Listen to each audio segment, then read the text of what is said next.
안녕하세요. 오늘의 데일리 뉴스레터에 오신 것을 환영합니다. 1. 위험이 다가오고 있습니다. 2. 한국 비밀 군사 프로젝트 시작. 3. 승패를 결정짓는 요인. 한번 진실을 알아봅시다. 대한민국 군대는 다 허수아비다. 평소 한 번쯤은 들어본 소리이실 텐데요. 성인 남성 대부분이 군 생활을 직접 경험한 대한민국인 만큼 애증의 충고가 끊이지 않는 것입니다. 특히 우리 군의 보급 능력에 대해서는 심각하게 걱정하시는 분들이 정말 많은데요. 더군다나 최근 우크라이나 전쟁의 여파로 러시아군의 실체가 까발려지면서 대한민국 병참에 대해서도 자성의 목소리가 커지고 있습니다. 오늘은 대한민국 보급 역량에 대해 철저히 해부해 보겠습니다.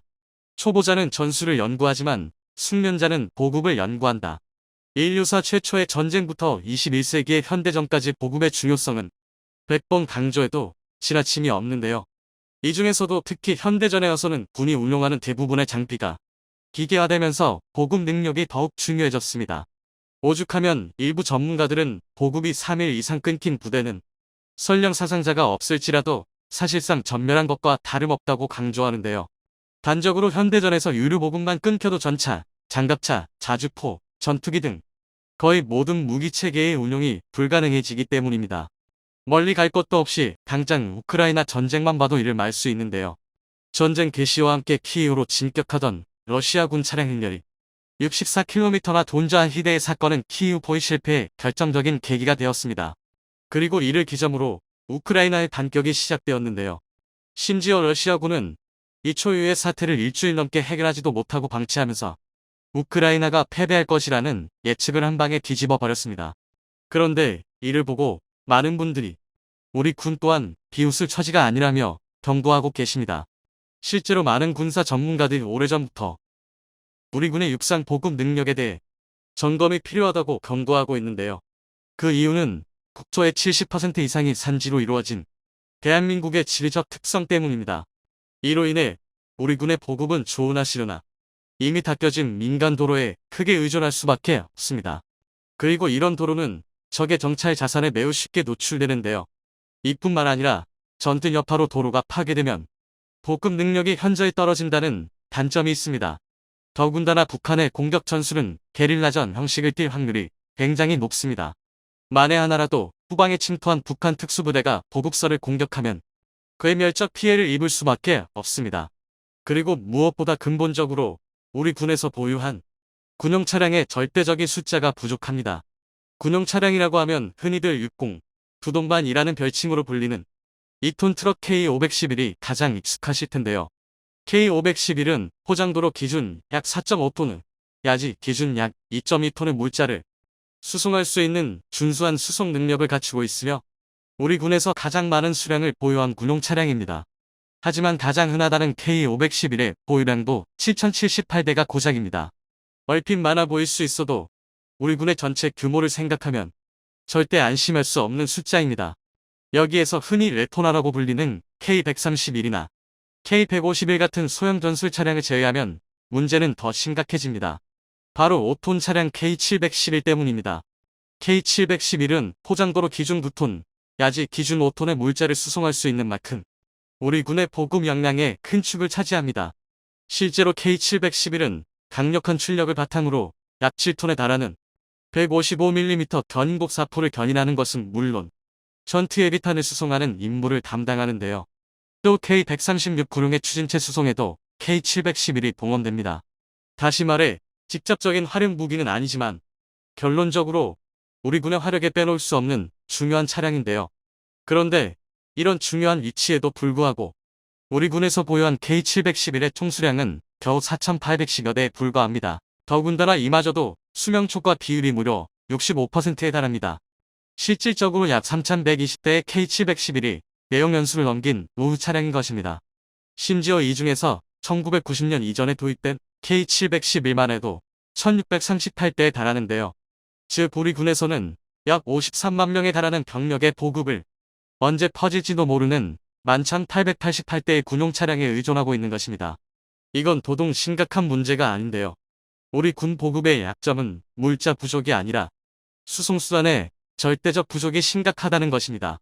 물론 이외에도 각종 민수용 차량을 군용으로 전화하여 보유하고 있고 유사시, 민간 차량 징발 등 다양한 방법이 있지만 선제적 대비가 부족하다는 건 분명한 사실입니다. 문제는 더 있습니다. 바로 우리 군의 대규모 보급 훈련의 부재입니다. 대한민국은 자주국방의 가치 아래 온갖 첨단 무기를 개발, 배치하고 있으며 전투 훈련 또한 1년 365일 끊이지 않는데요. 북한 같은 최악의 불안당 국가들에 둘러싸여 있는 입장에서 당연한 결과입니다. 준비되지 않은 화기는 휘두르기 나쁜 몽둥이에 불과한데요. 하지만 그렇다 보니 우리 군의 역량은 화력에 지나치게 집중되는 경향이 있습니다. 이로 인해 대규모 보급 훈련의 부재가 상당히 심각합니다. 더 정확히 말하면 전투부대와 보급부대의 유기적인 훈련의 비중이 너무 낮은데요. 그러나 전쟁은 하나의 거대한 생물과도 같습니다. 그리고 생물이 살아 숨쉬기 위해서는 각 장기기관이 제 역할을 다함과 동시에 상호보완하며 움직일 줄 알아야 하는데요. 하지만 전술훈련이 일일이 숫자를 셀 수도 없을 만큼 자주 치러지는 데 비해 대대급 이상 전투부대와 보급부대의 상호합동훈련 거의 이루어지지 않고 있습니다. 상황이 이렇다 보니 잠거리 수송의 문제점과 지속 가능성에 대한 대비 훈련, 안타까울 수밖에 없는 실정입니다. 이러니 한국군이나 러시아군이나 독일 개긴이다라는 비난이 나오는 것도 무리는 아닌데요. 그러나 지금 우리 군의 상황이 좋지 않다고 해서 대한민국과 러시아의 상황을 직접적으로 연결짓는 건 지나친 비약입니다. 러시아는 전쟁이 시작되기 전부터 한 가지 치명적인 실수를 저질렀는데요. 바로 자신의 힘에 도취되어 자만에 빠졌다는 것입니다. 침략군이면서도 빠른 승리를 장담하고 침공을 강행한 탓에 지속 가능한 보급은 애초부터 염두에 두지 않았는데요. 이를 미국과 비교해보면 얼마나 멍청한 행동이었는지 쉽게 알 수 있습니다. 일례로 미국은 제2차 세계대전의 경험을 바탕으로 전투병력과 지원병력을 110이라는 말도 안 되는 비율로 유지하고 있습니다. 간단히 말해 10만의 전투병력을 위해 100만에 달하는 지원병력을 준비하는 건데요. 반면 러시아는 소련 시절 똑같이 제2차 세계대전을 겪었음에도 보급을 철시하던 과거의 악습을 바꾸지 않았습니다. 실제로 러시아는 전투병력과 지원병력을 15가 아니라 51이라는 정신나간 비율로 유지하고 있습니다. 즉 단 10명에 최소 50명에 달하는 병력의 식량, 치장물자, 장비 수리, 연료 공급 등 모든 병참 임무를 수행해야 한다는 것입니다. 당연히 얼토당토하는 근성문인데요. 심지어 러시아는 부족한 수송 능력을 철도를 통해 극복하려 했지만 이마저도 철저히 실패했습니다. 러시아군이 북부 체르니히우 등 철도 중심지 점령에 실패하면서 보급선이 거의 무한정 늘어진 건데요. 그 결과 크림반도에서 헤르손을 공격한 보급선은 무려 190km에 벨라루스에서 키이우까지의 보급선은 140km에 달할 정도였습니다. 여기에 엎친 데 덮친 격으로 지난 2022년 10월 러시아 본토와 크림반도를 이어주는 크림 대교가 폭발하면서 우크라이나의 헤르손 탈환의 단초가 되었습니다. 크림반도 보급선이 막힌 러시아군은 헤르손 철수를 결정할 수밖에 없었는데요. 이 밖에도 보급 차량의 호송 미비, 식량과 연료의 부족, 의료 지원 취약, 잦은 장비 고장 등 러시아의 실패 원인은 수없이 많지만 미국 매체 포브스는 러시아와 우크라이나의 군대가 불과 몇 야드 변화할 뿐인 소모 전쟁을 시작했다고 보도했고 너무나도 많은 곳에서 동시다발적으로 전투가 발생하고 있기 때문에 이런 양상이 되었다고 분석했습니다. 기사에 따르면 지상병력을 한 곳에 집중하는 순간 다른 전선이 상대적으로 취약해져서 양측 모두 섣불리 움직이지 못하고 있다고 설명했습니다. 이와 더불어 많은 전문가들도 이번 전쟁은 이미 포격전으로 흘러가고 있으며 누가 먼저 모든 탄을 소진하게 되느냐에 따라 결과가 정해질 것이라는 의견을 내고 있습니다.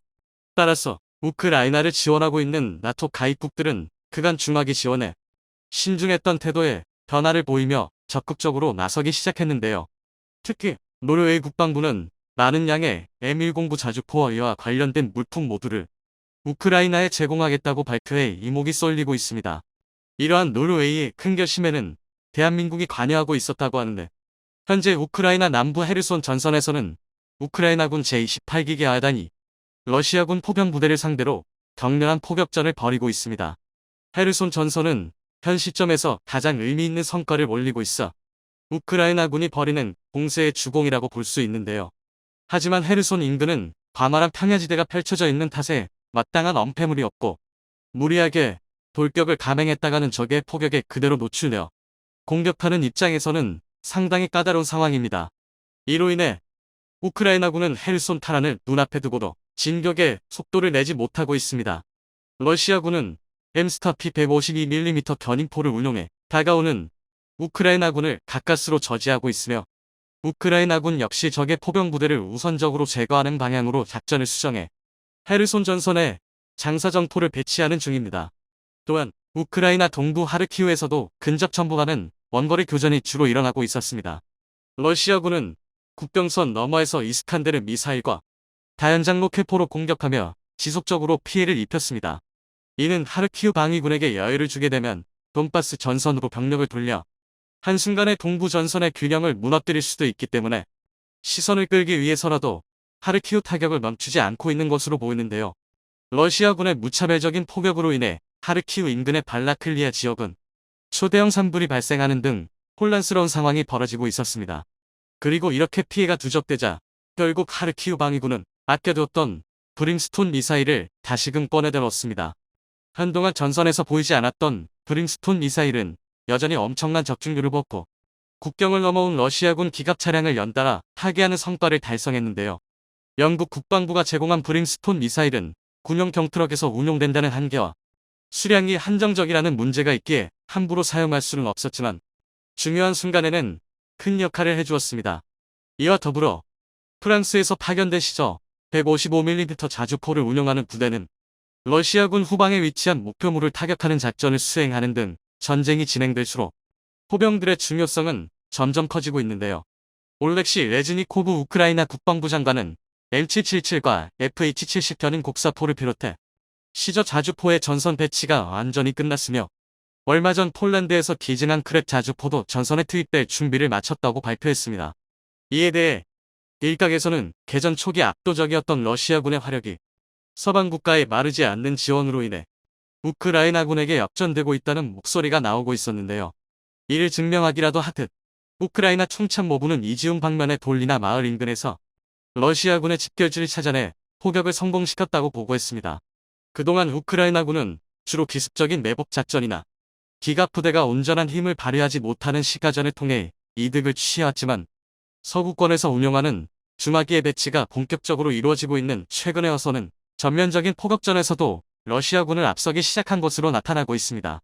게다가 이러한 현상은 시간이 지날수록 더욱 가속화할 것으로 예상되는데요.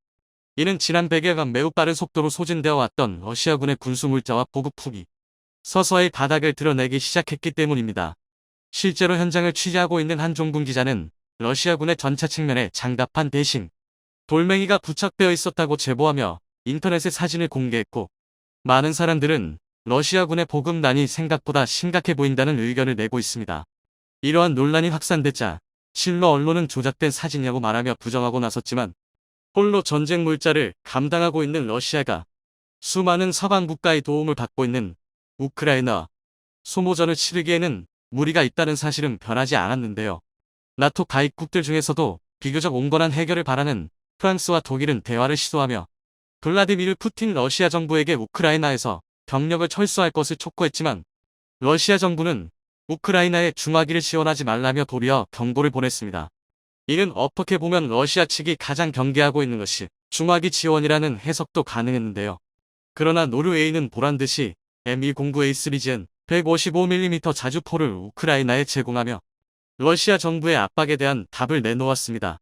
심지어 노르웨이 국방부는 이번에 제공한 M109 자주포 22문 이외에도 이와 관련된 부속 장비와 교체 및 수리 부품, 탄약 등 모든 것을 우크라이나에 넘겼는데요. 비에른 아릴그람 노르웨이 국방부 장관은 현재 우크라이나의 전황은 더 강력한 포격과 무기 체계를 지원할 필요성을 시사한다며 무기 지원 내역을 공개했습니다. 눈에 띄는 점은 노르웨이 국방부가 정확하게는 지원을 하겠다가 아닌 지원을 했었다고 발표했다는 것입니다. 다시 말해 노르웨이에서 공식 발표가 있던 시기에는 이미 우크라이나군의 인도가 끝난 상태였으며 우크라이나 병사들은 독일에서 미군 조교들에게 한창 훈련을 받고 있었는데요. 이 때문에 러시아는 노르웨이 측에 반발이나 압박을 해볼 기회조차 없었습니다. 이어 노르웨이 국방장관은 앞으로의 지원 물품들도 보안상의 이유로 공개가 안 될 수도 있다고 못을 박듯이 말했습니다. 이처럼 노르웨이는 아주 확고한 태도를 보여주었는데요.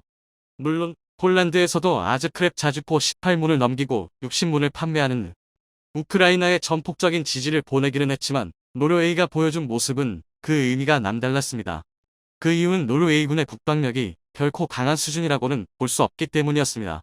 2020년까지 조사된 바에 따르면 노르웨이 상비군은 2만 3천 규모이며 예비군을 다 합쳐도 6만을 겨우 넘어가는 수준이었는데요.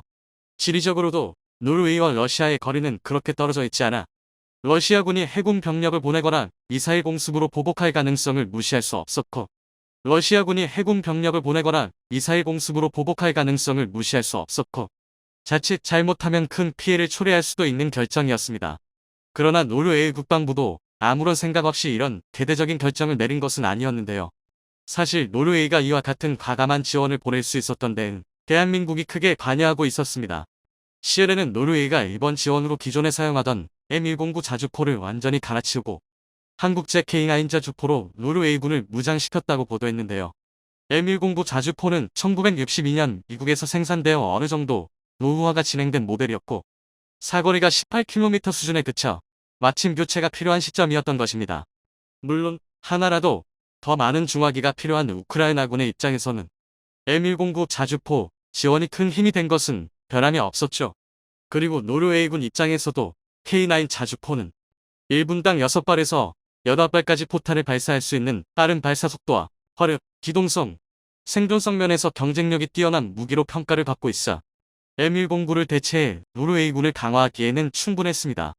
요즘 들어 K9에 대한 관심이 크게 증가하면서 전 세계 국방부 관계자들이 한국에 문의를 넣는 일이 부쩍 늘어나고 있는데요. 외신들은 여기에 대해 집중적으로 조명하여 한국의 K9 썬더 자주포가 해외 바이어들에게 큰 인기를 얻는 이유를 분석했습니다. 특히 독일제 자주포보다 3배가량 저렴한 가격은 매력적일 수밖에 없다고 말하고 있는데요. 약 1천만 달러에 달하는 독일의 PZH-2000은 의심할 여지 없이 최강의 위력을 가진 자주포로 알려졌지만 수출 모델로서는 여러가지 문제점들이 있어 대당 40억 원의 가성비를 자랑하는 K9에게 밀릴 수밖에 없는 것입니다. 게다가 한화디펜스는 K9 도입 국가들을 대상으로 실전 운영 경험과 노하우 등을 공유하고 포병 전력 운용 개념 및 발전 방향 등 실질적인 도움이 되는 자리를 마련해 신뢰성을 높이기도 했습니다. 방산 시장에서는 다소 낯설 수 있는 한국식 애프터 서비스는 우리나라의 방산 기업이 각광을 받는 이유 중 하나로 꼽히고 있는데요.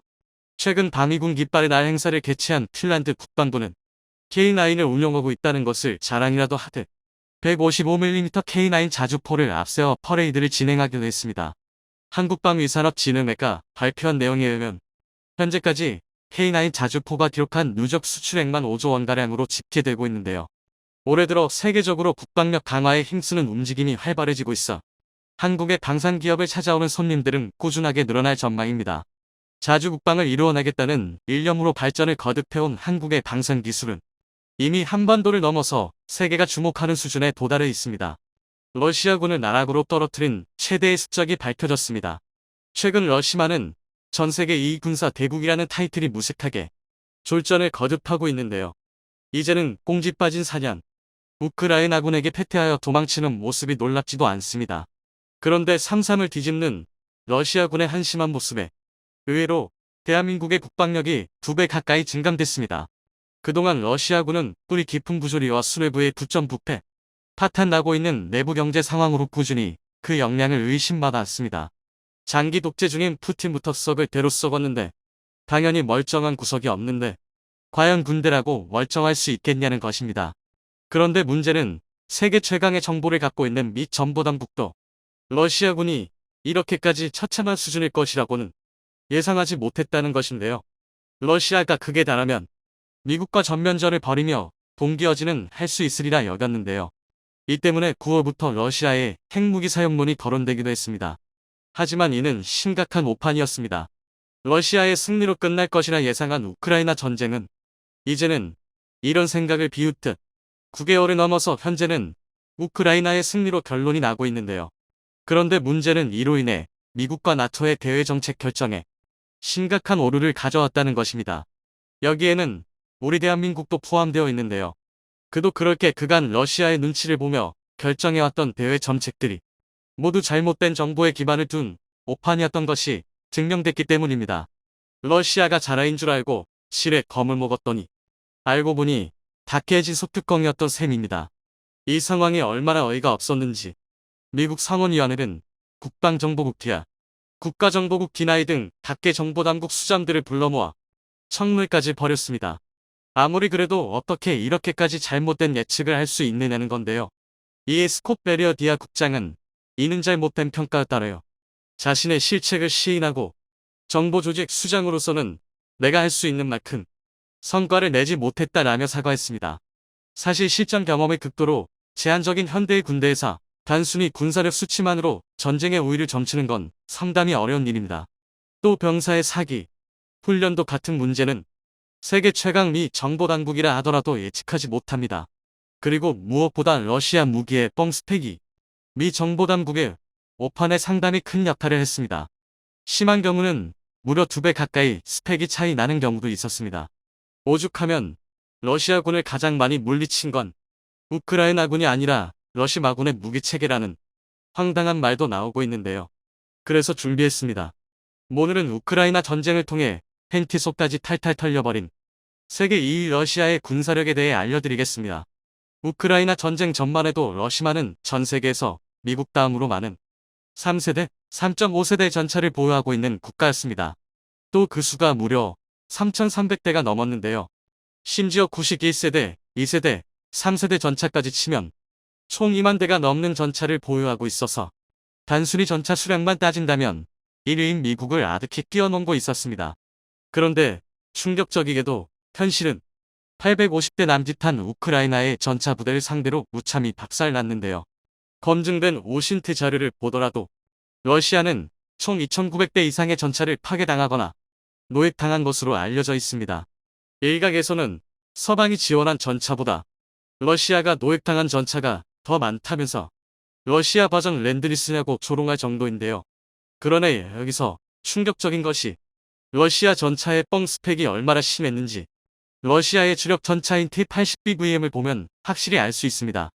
2016년에 T-80BV를 대상으로 현대화 개량을 거친 T-80BVM은 T-14, T-90과 함께 러시아 전차 부대를 상징하는 3대 전차라고 할 수 있는데요. 하지만 방산 비리와 경제 파탄으로 T-14의 양산이 중단되었다는 걸 고려하면 사실상 T-80BVM은 러시아의 일성급질적 양적 주력 전차였습니다. 반면 우크라이나군의 주력 전차는 대부분 T-64, T-72 계열이었고 그나마 십수대의 T-80BV와 T-84 오플롯을 보유하고 있었지만 T-80BVM에 비하면 그 성능이 한참이나 부족한 사망이었습니다. 쉽게 말해 스펙상으로는 우크라이나군 전차가 아무리 날고 기어봐야 러시아군의 T-80BVM을 정면에서 상대하는 건 불가능했습니다. 그도 그럴 게 최원상 T-80BVM의 방어력 증감은 정말 획기적인 수준이었는데요. 원본이 되는 T-80BV의 방어력은 전면 500mm급으로 서방의 3세대 전차 대비 열세라는 점에 차가 나요. T-80BVM부터는 렐릭트 폭발 반응 장갑을 탑재한 것입니다. 그리고 이 덕에 방어력이 기존보다 최대 50% 정도가 향상되었는데요. 다시 말해 전면에서 700-750mm 수준의 방어력을 지니고 있는 것입니다. 이를 좀 더 알기 쉽게 비유하자면 한국의 K2표, 미국의 M1A2 에이브람스, 독일의 레오파드 2A6 같이 세계 점상급 3.5세대 전차가 아니라면 T-80BVM의 전면 장갑을 뚫는 건 불가능하다는 뜻입니다. 게다가 T-80BVM은 이런 압도적인 장갑을 지니고 있음에도 불구하고 무게는 고작 46톤에 불과해서 최대 속도가 시속 80km에 달할 만큼 빠른데요. 조금 과장을 보태서 우크라이나군의 전차 전력이라면 T-80BVM 일대로도 일당백의 전투가 가능했던 것입니다. 실제로 한 군사 전문가에 따르면 T-80BVM에 대해 매우 강력한 차량이다. 대단한 화력과 매우 좋은 시야, 조작하기 편하고 빠른 엔진을 탑재하고 있다. 그것은 빨리 도착하고 타격하고 떠난다라고 매우 감탄했는데요. 그런데 재밌는 점은 이 찬사가 러시아군에서 나온 게 아니라 우크라이나군에게서 나왔다는 것입니다. 하지만 현실은 달랐습니다. T-80BVM은 러시아가 주장한 말도 안 되는 방어력과 기동성이 무색하게 우크라이나 전쟁에 투입된 물량의 무려 90%가 파괴되거나 노획되었습니다. 러시아의 호온장단과 달리 전면 장갑이 종이장 수준이었던 것입니다. 우크라이나군의 주력 전차는 3BM-40인 날개 안정 분리 철강탄, 속칭 망고를 사용하고 있는데요. 이 폭탄의 관통력은 대략 460mm에 불과합니다. 1986년 구소련에서 개발되어 9세대 전차용으로 만들어진 포탄인 만큼 현대 전차전에서 사용하기에는 무리가 있는 포탄이었는데요. 하지만 현대 어댕군을 보유하지 못한 우크라이나군은 울며 겨자 먹기로 이 망고를 전쟁에 투입했습니다. 그런데 정작 실전에서 망고의 위력은 상상 이상이었습니다. 스펙상 절대 정면 대결이 불가능한 T-80BVM을 신나게 터트리고 다닌 건데요. 이는 망고의 실전 성능이 좋았던 게 아니라 러시아의 렐릭트 반응 장갑이 750mm의 방호력을 갖는 게 아니라 실제로는 망고에 관통당할 만큼 허접했던 것입니다. 그러니까 러시아는 자국의 전차 방어력을 거의 1.6배 갈배 과장해 놓은 것입니다. 개발 단계에서는 T-80BVM이 750mm 장갑과 유사한 방어력을 보여줬을지 몰라도 러시아의 뿌리 깊은 부정부패와 제조 능력 부족으로 실물은 기대에 한참이나 못 미쳤던 것입니다. 그런데 이 소식은 우크라이나뿐만 아니라 한국에도 굉장히 기쁜 소식입니다. 그도 그렇게 러시아의 군사 기술은 대부분 중국과 북한으로 흘러들어갔고 우리는 그에 맞춰 전차의 날탄을 개발해왔습니다. 일례로 우리 군의 3세대 전차인 K1의 경우 K74 날탄을 사용하면 약 450mm의 관통력을 갖추고 있습니다. 그리고 신형 날탄인 K74N을 사용할 경우 막 520mm의 장갑을 관통할 수 있는데요.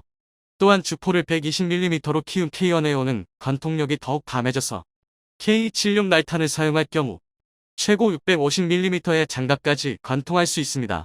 또 K2 흑표의 전용 날탄인 K279는 여기서 15-20% 관통력이 향상되었다고 알려져 있으니 대략적인 관통력 추정치가 무려 750-800mm에 달하는데요.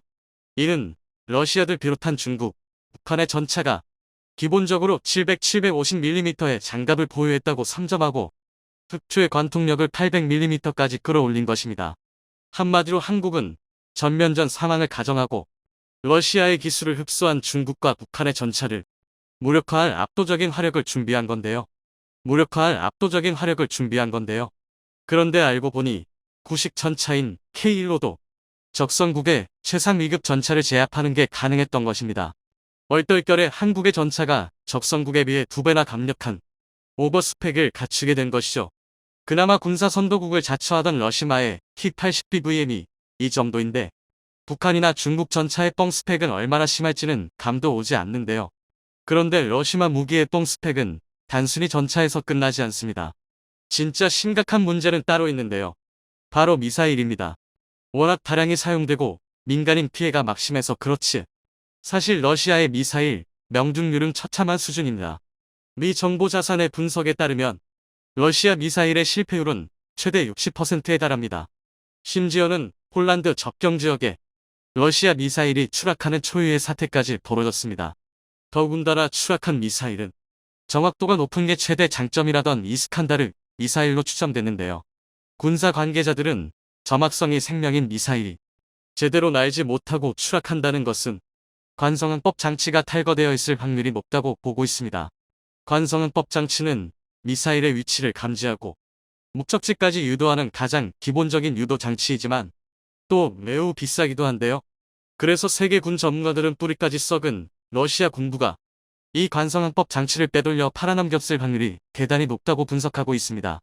그리고 이를 통해 러시아 무기 체계의 수준이 전 세계에 제대로 알려졌습니다. 단적인 예로 한국은 최근 북한의 도발에 현무의 미사일과 천궁이 오발되는 일이 있었지만 공중에서 폭발했습니다. 이는 미사일 센서 모르로 인한 2차 피해를 막기 위해 자폭 기능이 활성화된 것인데요. 즉 미사일이 엉뚱한 곳으로 날아가면 자폭 장치가 자동으로 발동하게 됩니다. 사실 최신의 요격 미사일은 목표물에 접근해서 폭발하기 직전까지 지상 레이더로 유도되거나 최종 단계에서 스스로 표적을 탐지 추적하는데요. 이 과정에서 사격 통제 레이더와 미사일은 끊임없이 교신을 주고받습니다. 그런데 최근 우리 발표에 따르면 이 교신이 갑자기 끊기거나 미사일이 요격 궤도에서 벗어나 지상으로 향하면 자동으로 폭발하는 기능이 탑재되어 있습니다. 즉 최소한의 만전장치가 마련되어 있다는 의미입니다. 실제로 지난 11월 우리 공군방공 유도탄 사격대회에서 천궁1이 발사된 뒤 사격 통제 레이더와의 교신이 불안정해지자 10여 초 비행 후 자폭했습니다.